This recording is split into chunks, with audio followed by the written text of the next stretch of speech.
What is up, my friends? Today we're going to do a crash course on one of my favorite baits to throw. This is the O.S.P Blitz Magnum EXDR. Now this is a bait that has so much versatility to it, way more than most people give it credit to. You know, when this bait first came to market, it was famed and positioned, even by myself, as the deepest diving crankbait on the market, a true 30-foot diving crankbait.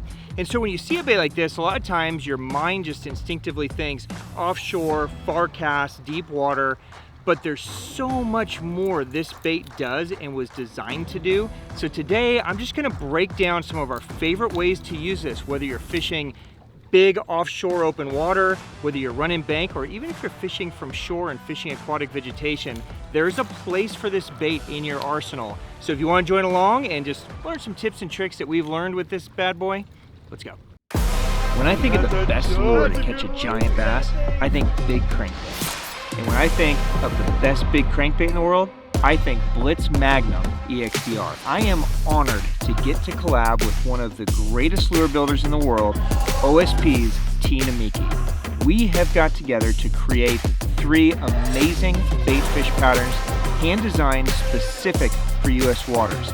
This is a one-of-a-kind, custom-built, limited edition collection that you are not going to want to miss.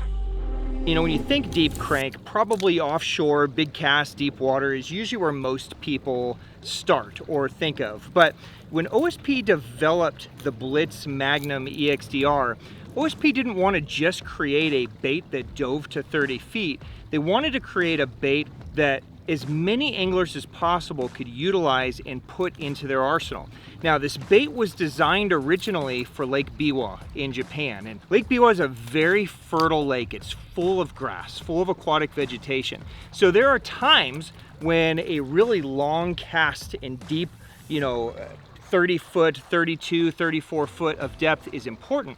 But most of the time on that lake, you don't have the ability to make this huge long bomb cast because there's so much grass growing that you're just going to be snagged in grass all the time. So what O.S.P wanted to do is they wanted to create a bait that could dive super deep, super fast, so you could make shorter distance casts and still get the bait down into 10 foot, 15 foot, 20 foot, but on a short little pitch, a short cast, a little 30-foot cast, so that you could pick apart little pockets, little specific areas that usually aren't possible with a deep diving crankbait. So a lot of times when you're in a bank running position, and right now I've got a mix of some rock, I've got some toolies, I've got some wood.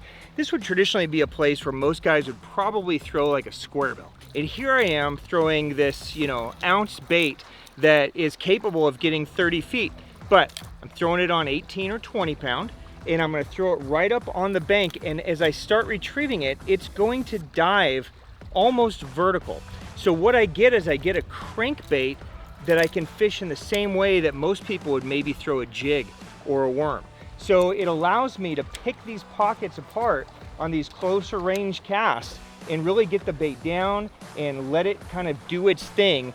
And it's basically just worming down there and banging on the rocks, banging on the stumps, banging on the grass. Where if I threw a square bill or something else, it's gonna take several feet for that bait to kind of get down to the depth in the zone that I want it to do. So anytime I find that fish are sitting on shallow bank, this is a great way to do it. So basically I'm just throwing it out there, I'm giving it a little twitch to get it engaged. Now I'm gonna work with my rod up at an angle a little bit more than what you might traditionally see a guy doing out in offshore. And we'll talk about offshore here in a minute. Another thing you guys can do, if you are fishing, say a tournament scenario, and you're a co-angler, right?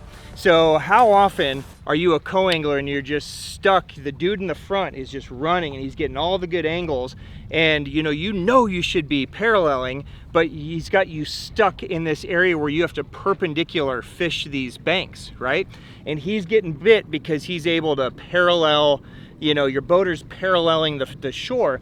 This is a great bait that you can perpendicular fish also because of its ability to dive so fast. So, you could be off the shore even, 15 feet like we are now, make a little pitch to the bank, engage it down in there, and instantly my bait's on the bottom in 4, 5, 6 feet, 7 feet, I can feel a rock right there in about 8 feet. So I can fish this perpendicular angle super effectively all the way back to the boat.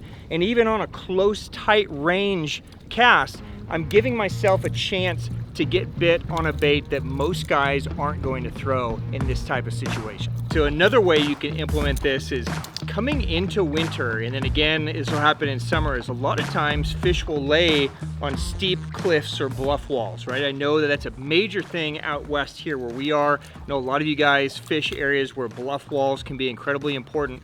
And sometimes you can't just make a huge long bomb cast down a wall because the walls or the bluffs have, you know, these little inconsistencies, points and grooves and coves within the wall. So by doing the same thing that we are doing with the running the bank, we can make shorter parallel pitches, even perpendicular pitches, and get this bait engaged and down to depth instantly. So we can make shorter 50, 60 foot casts and still get this bait, you know, 20, 22, 24 feet down to hit some of those ledges or pick off some of those suspended fish as well. I'm gonna do the same setup. I might just lighten my line a little bit here, maybe 14 pound, just so I get a little bit more depth. But I like the shorter rod, again, just so I can feel if it's hitting a ledge, hitting a rock, or if it's just straight bluff wall. Now let's talk about the traditional kind of offshore approach for throwing the Blitz Magnum EXDR. So as we started talking about in the beginning, you know, this is a crankbait that's capable of 30-foot plus dive depths. When we were in Tennessee earlier this year with Toshi, we were getting this thing into 34, 35 feet. So traditionally, we're gonna throw this on like 14 to 16 pound. That's like the perfect, I would say, all around test. You could go down to 12 or 10, or some guys get crazy and even drop down to 7 or 8. For me, this bait grinds so hard, I think 12 to 14 is perfect. 14 is what I usually go with. I just want to talk through some basic techniques. First things first, you know, critical of any big bait like this, especially if it's grinding around on the rocks, is you want to make sure that your treble hooks are good. So normally, I would highly recommend changing out your treble hooks to, you know, whatever premium treble hook you like.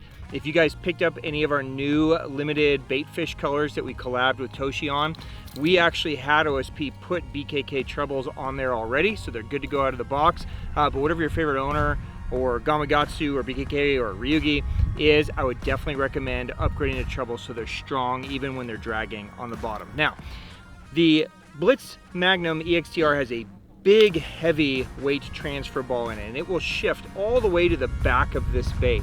So one of the ways that it gets down into such deep water is that its castability is incredible.